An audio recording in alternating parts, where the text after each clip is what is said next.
"This place isn't for losers," my mother said without blinking. I stood up and walked out. They didn't scream. They didn't beg me to stay. Just the scrape of forks, the weight of silence, and a gift bag I wished I hadn't brought. That night, they didn't just reject me.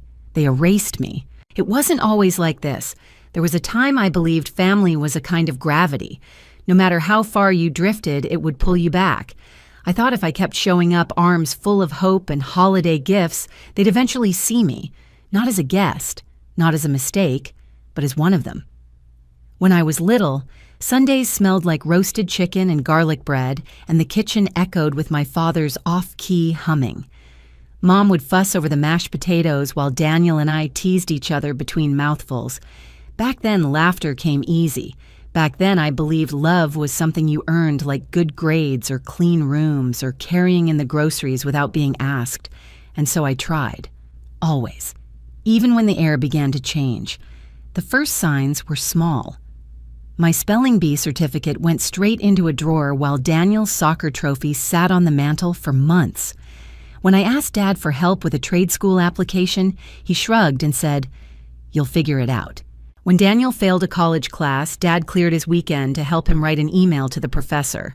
When I gave Mom lilies for Mother's Day, she said thank you and set them aside. When Daniel brought florist-arranged roses, she called them stunning and displayed them at the center of the table. I kept telling myself it's nothing, just bad timing, just bad luck. But patterns have a way of repeating themselves until they become fact. I was the one who fixed things behind the scenes. When Dad's lawnmower broke down, I repaired it in silence. When Daniel's apartment flooded, I wired him money I couldn't afford to give. When his car stalled at 2 a.m., I drove through black ice just to tow him home. When he needed a job, I coached him through his first interview, and every single time, no one said a word. Daniel took the credit. Mom and Dad beamed, and I stayed invisible. Still, I kept showing up, even when I shouldn't have, even when I knew better. On holidays, on birthdays, with gift bags full of meaning and hope I had no business carrying. I'd tell myself, maybe this time they'll notice. Maybe this time I'll finally matter. So I picked out the perfect scarf in emerald green, Mom's favorite color. I spent 2 hours choosing the watch for Dad engraving the back with thanks for teaching me to fix everything. It was my peace offering, my attempt yet again to earn a seat at their table. And that night, I walked into their house like I always had, with soft footsteps, careful words, a heart I hadn't quite given up on. But the moment I set the gift bag on the marble counter, I felt it. Not the cold from outside, the cold inside. The room looked like a holiday postcard, candles flickering, wine glasses catching the light, Daniel sitting tall in a crisp button-up, Sophia beside him smiling with practiced warmth. Everything was perfect, except me. My coat was still half-zipped, my sleeves still marked with the grease from a long shift. I didn't even have time to change. I'd come straight from the shop, because I didn't want to be late, because I thought being on time would matter. I stood in the doorway, hand still on the gift bag when Mom looked at me. And then she said it. "This place isn't for losers." I thought I'd misheard. I waited for a laugh, for anyone to jump in and say, "She didn't mean that." But no one did. Dad set his fork down with glacial slowness, like maybe if he moved slowly enough, I'd disappear on my own. Daniel kept staring at his plate. Sophia touched his hand, a gentle squeeze. "Stay still. Don't ruin the evening." "Mom?" I asked, my voice breaking like a snapped guitar string. "What did you just say, Karen?" She never liked being called Mom when she was angry, folded her napkin into a perfect square. Her tone was smooth, controlled. "You heard me," she said. "Tonight is Daniel's night. He's introducing Sophia to us properly. We want everything to be polished." Her eyes scanned my boots, the oil stain on my sleeve. "And you showing up like this," she said. "Well, it just doesn't fit. Doesn't fit." The words landed harder than any slap. "I showered," I said quietly. "I came straight here from work because I didn't want to be late." No one answered. Daniel didn't look up. Dad didn't move. Sophia blinked, then looked away. I felt the gift bag in my hand like a weight. I'd spent hours picking it all out. I'd imagined Mom smiling, Dad nodding just for a second of warmth. Now the bag felt small, pathetic, like a punchline to a joke I was too slow to understand. "You really don't want me here," I whispered. Karen sighed like I was being difficult on purpose. "Victoria," she said, "this isn't personal. It's just Daniel deserves his moment. He's worked so hard. And Sophia's family, they're people of stature. You wouldn't understand. Wouldn't understand." The room faded around me. I slid my arms back into my coat. I wanted to scream, to throw the gifts onto the table, to remind them that Daniel would have failed without me, that I'd paid his rent, covered his screw-ups, pushed him forward every time he faltered. But no words came, only silence. Daniel's fork hovered mid-air. His jaw was tight, but he said nothing. That was my answer. I turned toward the door. No one stopped me. No one followed. Outside, the wind cut through my coat. By the time I reached my truck, my hands were shaking, but I didn't cry. Not yet, because part of me was still waiting for someone to call my name, still waiting to be chosen. I drove home in silence, my fingers wrapped so tightly around the steering wheel they left marks. The gift bag sat untouched on the passenger seat, its white handles glowing under the streetlights like a cruel joke. I didn't know why I brought it with me. Habit, maybe. Or hope. That if I took it back, I could pretend the night never happened, but I couldn't unhear those words. "This place isn't for losers." I replayed them over and over like a broken song stuck in my head. Each repetition carved a little deeper into me. At a red light, I glanced down at the bag, and something inside me cracked. I almost threw it out the window. Instead, I drove home. When I stepped into my kitchen, the house greeted me with stillness, the kind of stillness that used to make me feel small. Tonight, it felt like a refuge. No clinking plates, no forced smiles, no eyes judging my sleeves. Just me. I set the bag on the table and didn't touch it again. I made scrambled eggs and toast, not because I was hungry, but because cooking anything else felt like pretending, like acting out a part in a life that no longer wanted me. I sat at the table, eating slowly the scarf, still peeking from the tissue paper, like it was mocking me. The watch engraved with gratitude that would never be received lay perfectly nestled in its box, untouched, unwanted. I thought about all the times I had tried to earn my way into their world. The Mother's Day lilies, the Father's Day wrench set, the birthday cards no one opened. I remembered climbing onto the roof by myself, patching up leaks under the summer sun. My arms ached for days, but I didn't care. I wanted Dad to see me. I wanted him to say, "That's my girl." He never did. Instead, Mom laughed and said, if only Daniel had been here, he'd have done it straight. And Daniel, he just shrugged, never offered to help, never corrected her, never said, "Vic did that for you." I thought of all the moments I'd stitched into their lives without them ever noticing. And now I sat in a house I had built, with my own hands eating eggs alone, realizing it was never about effort. It was about invisibility. No matter what I did, they had already decided who I was, and they decided I didn't belong. I pushed my plate away. My stomach churned. The scarf, the watch, the note I had written inside the card that said, "Thanks for always believing in me." I had actually written that. I stared at those words now and felt something hot twist in my chest. They never believed in me. Not when I chose trade school instead of a 4-year degree. Not when I started working with my hands. Not when I came home covered in grease and pride. They didn't believe in me when I showed up with gifts. They believed in the version of me that stayed silent and stayed small. I stood up from the table and walked to the window. Outside, the snow had started falling again, quiet, soft, indifferent.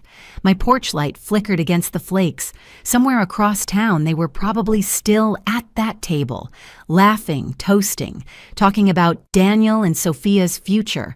Sophia, the one with the elegant coat, and the family with stature. I could still hear my mother's voice. "You wouldn't understand." She meant you don't belong in their world.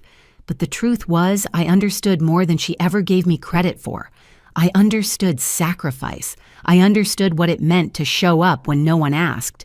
I understood love without conditions. They didn't, and maybe they never would.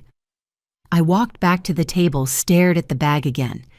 In another version of this night, I would have driven back, placed it gently at the front door, rang the bell, and walked away without a word. But that version of me was gone. The girl who tried to fit into their picture-perfect frame was gone.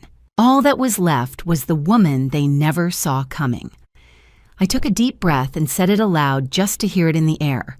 No more. No more last chances. No more trying to prove my worth. No more mistaking proximity for love. I wasn't leaving the table. I was burning it down, at least in my heart. That night, I let the silence speak, not as a punishment, as a declaration. And somewhere deep inside, beneath the ache and the rage and the grief, I felt the first flicker of something dangerous and beautiful. Freedom. It started with a podcast, not some grand plan, not a moment of revenge, just a quiet Tuesday night alone in the garage, grease under my nails and the hum of a busted alternator ringing in my ears. I was 22, exhausted, hungry, wearing boots with a hole in the sole. And then a podcast about investing came on the radio while I worked. I didn't understand most of it. Index funds, dividends, compound interest. It sounded like a foreign language, but something about the way the host spoke calm, steady, certain stuck with me. I wanted that certainty. I wanted something no one could take from me. So the next morning, I went to the library. I checked out a book called The Simple Path to Wealth and read it like my life depended on it. In a way, it did. I had no financial cushion, no family safety net, no mentor waiting to guide me. What I had was $700 in a savings account and a growing awareness that if I didn't change something, I'd spend the rest of my life trying to prove myself to people who'd already made up their minds. So I opened a brokerage account. My hands trembled as I clicked buy on my first index fund. It felt like setting fire to everything I'd been taught, that money was to survive, not grow. But that click changed me. I didn't tell anyone, not my coworkers, not even Maya. I didn't want anyone's judgment or advice or commentary. This was mine. Every dollar I saved went into that account. I skipped new boots that winter, ate ramen 3 nights a week, took every side gig I could find, oil changes, carburetor rebuilds, last-minute tows in the snow. Every job paid for another tiny sliver of independence. My coworkers teased me, called me stingy, a penny pincher. One even laughed and said, "What are you trying to retire at 30?" I didn't answer. Let them laugh. They didn't know what I was building. By the time I turned 25, I had over $40,000 invested. It wasn't flashy. No luxury car. No designer bag. Just quiet confidence growing with every dividend. When I bought my first house at 28, no one believed it. A rundown 3-bedroom wreck with peeling paint and a furnace older than I was. Why waste money on that dump, Mom said when she saw the photos. Daniel laughed. "You're gonna die fixing that place." They didn't come to help. They didn't even ask how I'd done it. But I fixed it. Every pipe, every floorboard. I learned how to rewire outlets, patch drywall, tile a bathroom. YouTube became my mentor. Sweat became my currency. And little by little, that dump became home. The thing is, I still wanted them to notice. Even after everything, I caught myself imagining what it would be like for Mom to walk through the front door, see the polished floors, the framed photo of me on the wall, not Daniel, not Sophia, and say, "Wow, you did all this," but she never did. She never came. And I stopped waiting. Instead, I kept building. By 30, my portfolio crossed the 6-figure mark, quietly. No celebrations, no announcements, not even a Post-it note on the fridge. Just a moment alone in my kitchen, a cup of cheap coffee in hand, staring at the numbers and whispering, "I did this." Last year I hit $1.3 million. Even typing that number now feels surreal. Me, the loser, the distraction, the one who didn't belong at the dinner table. I built a life they couldn't even imagine. And I did it in silence. Because I knew deep down if they ever found out, they'd twist it. Suddenly, I'd be valuable. Not as their daughter, not as their sister, but as a resource. And I wasn't going to let them claim something they never helped build, so I kept it quiet. I didn't buy a new car, didn't upgrade my wardrobe. My boots still had grease stains. My hands were still calloused. I looked like the same girl who showed up to dinner and got called a loser, and that was the point. Let them believe I was nothing. Let them talk about Daniel's job, Sophia's pedigree, their upcoming wedding full of important guests. Let them sip wine and toast to their success. Meanwhile, I was building an empire from the basement, not for revenge, not for pride, but because I needed to know I could survive without them. And now, every time I logged into my account, every time I ran my hand across the smooth kitchen counter, I installed myself every time I parked my beat-up truck in the driveway of a house I fully owned, I reminded myself I don't need to be seen to be real. I don't need their applause to be enough. But sometimes, just sometimes, I'd catch myself looking at that scarf and watch still sitting in the same gift bag untouched on the shelf and wonder, what if they knew? What would Mom say if she saw that I remembered her favorite color? What would Dad say if he turned the watch over and read the engraving? Would Daniel admit the truth, that without me he wouldn't be standing where he is? I'd shake the thought away. Because those questions didn't matter anymore. I wasn't building for them. I was building for me. And that was the most dangerous truth of all. It was 5 days after the dinner. I was in the garage, sleeves rolled up, elbows deep in the engine bay of an old pickup when I heard the sound. Car tires crunching fresh snow. I wiped my hands on a rag heart, already uneasy. Customers didn't come through the back entrance, and no one ever pulled into my driveway unannounced unless they had something to prove. I stepped outside, and there they were. Mom, Dad, Daniel, Sophia, standing in my driveway like ghosts from a story I thought I'd closed. Mom held a tin of cranberry muffins. Dad had his hands shoved in his coat pockets. Sophia wore heels too delicate for snow. And Daniel looked furious. "Victoria," Mom said with a forced smile. Her voice was too light, too practiced. "We thought we'd drop by, check in on you." I didn't smile. I didn't even blink. "After calling me a loser and asking me to leave the table," I said. Sophia shifted, clearly uncomfortable. Daniel's jaw clenched. "You should have told us," he snapped, "about everything." My hands dropped to my sides. "Told you what?" Daniel took a step forward. His voice wavered with something between hurt and rage. "That you helped me get my first job, that you vouched for me when I nearly got fired, that you covered for me." Silence cracked between us like ice underfoot. "How do you know that I asked, even though I already suspected?" Sophia spoke, her voice clipped. "Evan told me. Said you practically trained him. Said without you, he wouldn't have even known how to change a carburetor. And then he mentioned the investments." Her eyes locked onto mine. "That you've been sitting on over $1 million and never told anyone." There it was, the secret no longer mine. Dad cleared his throat. "We had no idea, sweetheart." I laughed, not a soft laugh, a bitter one, sharp enough to cut through bone. "Of course you didn't," I said. "You never asked." Daniel stepped forward, voice rising. "Do you know how humiliated I felt Evan kept talking about how much he admired you in front of Sophia, in front of her parents? I looked like a fool." "You looked like the real you," I said calmly. His face twisted. "You could have at least warned me. Instead, you let everyone think you're still some broke grease monkey. You made me look like nothing compared to you. That did it." My calm cracked. "I made you look like nothing I said, stepping forward. No, Daniel. You did that all by yourself. I built everything in silence while you bathed in applause I handed to you." Mom finally stepped in, voice trembling. "Victoria, that's not fair. We were just trying to give Daniel the best start." I cut her off. "And what about me? Where was my start? Where was my applause?" Every time he stumbled, I caught him. Every time I stood up on my own, you turned away. Sophia looked between us like she was realizing she had walked into a house of cards. Dad muttered, Maybe we can talk about this inside. No, I said sharply. We're not doing this in my house. Not until you tell me why you're really here. Silence. And then predictably, it came. Dad shifted. Evan mentioned something about an auto parts distribution idea. He said, "You've got the capital, the knowledge."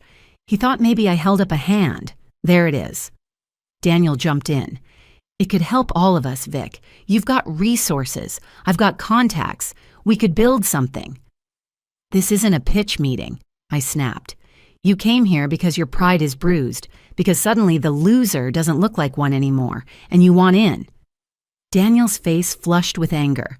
"You think you're better than us?" "No," I said. "I know I built something better than what you ever imagined I could, and that terrifies you." Mom reached for my arm. "Sweetheart, we're still your family." I stepped back. "No, you're people who used to be my family. Now you're just faces who want access." She flinched. "You don't get to erase me for years and then come back when it's convenient," I continued. "You don't get to throw me out of dinner, call me a disappointment, and then ask for business advice over muffins." Daniel's fists clenched at his sides. "You're so full of yourself now." "No," I said quietly. "I'm finally full, after a lifetime of starving for your attention." Sophia whispered something to Daniel, but he shook her off. Dad looked down at the snow. "We just didn't realize." "That's the problem," I said. "You never wanted to realize. Because if you did, you'd have to face what you've done. You'd have to admit that the daughter you ignored outbuilt you all. Quietly. Completely. Alone." The wind picked up. No one spoke. And in that stillness, something shifted. For once, I wasn't the one shrinking. They were. The wind stung my cheeks, but I barely felt it. My blood was louder. I looked at them, my so-called family, and realized something heartbreaking. They hadn't come to make things right. They'd come to make me small again. "You never cared," I said, my voice, calm but cutting. "Not once. All those years I tried to belong, you never saw me, and now that you know I have money now, you show up at my door." Mom blinked hard, her lips trembling. "It's not about money, Victoria," I snapped. "Don't lie to me. If Evan hadn't said anything, you'd still be sitting at that table calling me a loser." Dad finally lifted his eyes. His voice came out small. "We didn't mean to hurt you." I laughed, cold, bitter, but somehow still hollow. "You didn't mean to see me either. That was the whole problem." Daniel exploded. "You're throwing away your family over some hurt feelings." I stepped forward, the snow crunching beneath my boots. "This isn't about hurt feelings. This is about years. Years of being overlooked, mocked, erased. This is about being the one who held the net while you danced on the high wire, and then being told I was dragging you down." Sophia touched Daniel's arm. "Daniel, is that true?" He hesitated. That pause told her and me everything. "She's exaggerating," he muttered. I shook my head. "Exaggerating. You want proof? I have receipts. Bank statements, screenshots, texts at 2 a.m. when your car broke down and you begged me not to tell Dad you'd failed your emissions check again." He flinched. Mom stepped forward. "We made mistakes. We're sorry. But we're here now. That has to count for something." I stared at her for a long time, and then I said the one sentence I had always dreamed of saying but never thought I'd have the strength to mean. "Too late." Dad stepped forward. "We could start over." "No," I said firmly. "We don't start over because you're uncomfortable. We don't start over because now I'm useful to you. That's not love. That's strategy." Daniel scoffed. "Wow. So now you're better than all of us?" I met his eyes. "No, I'm just not beneath you anymore. And that's what you can't handle." Sophia looked down at the snow, visibly shrinking. No one had anything left to say. I walked to the front door and opened it wide. The warm glow from inside spilled out onto the frozen porch. But I didn't step aside. I stood there like a line they couldn't cross. "What happens now," I said, my voice steady, "is that you leave. And you decide out there whether you can ever love me for me. Not for what I have. Not for what I can give you, For me. The silence that followed wasn't awkward. It was revelation. For once, I wasn't afraid of it. Mom's hand twitched like she wanted to reach out, but she didn't. Dad bowed his head. Daniel muttered something too low for me to catch and turned back to the car. Sophia followed, looking back once before disappearing into the snow. I stood in the doorway as they pulled away. No one looked back. I closed the door slowly, gently, not out of anger but out of clarity. Inside the house was quiet, not lonely, just still. The gift bag still sat on the shelf, the scarf folded, the watch untouched. But I no longer looked at them with sorrow. They weren't relics of failure anymore.